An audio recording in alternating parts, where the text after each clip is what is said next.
Okay, so you know how everyone says you have to talk nicely to yourself and it's good to be self-compassionate? Well, do you ever notice that sometimes when you try to do that, it actually makes you feel worse?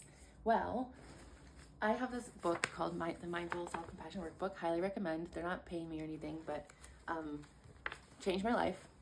And there's this concept that they coined here called backdraft. And I'm gonna read you what it means because it's so important when we're trying to learn how to be self-compassionate. It does not come naturally to most of us. So, backdraft refers to the pain, often very old pain, that may arise when we give ourselves kindness and compassion. The experience of backdraft can be confusing for some people, but it is a key part of the transformation process. They're growing pains. Backdraft is a term that firefighters use to describe what happens when a fire has used all available oxygen and fresh oxygen is introduced through an open window or door. The air rushes in and the flames rush out. A similar effect can occur when we open the door of our hearts with self-compassion.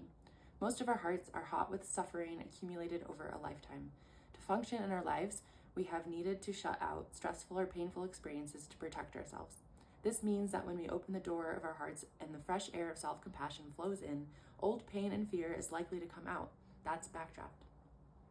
It's important to realize that the discomfort of backdraft is not created by self-compassion practice. We aren't doing anything wrong when we experience backdraft. In fact, it's a sign that we're doing it right. We're starting to open the door of our hearts. At first, however, we may re-experience old pain as it starts to be released. This is a natural process and nothing to be worried about. Backdraft is a sign that the healing process has begun.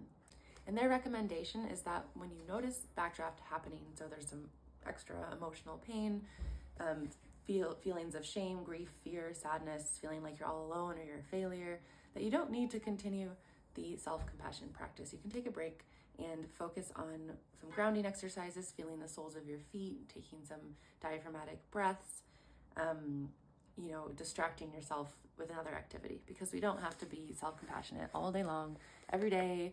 We can take breaks, and it's slow and it's a hard thing to learn. So take your time and you'll get there, and be patient with yourself. And we can be self-compassionate about having a hard time with self-compassion. How's that? Oh, and then there's another just quick sentence I wanted to share. Where is it? Oh. When we struggle, we give ourselves compassion, not to feel better, but because we feel bad. Oh,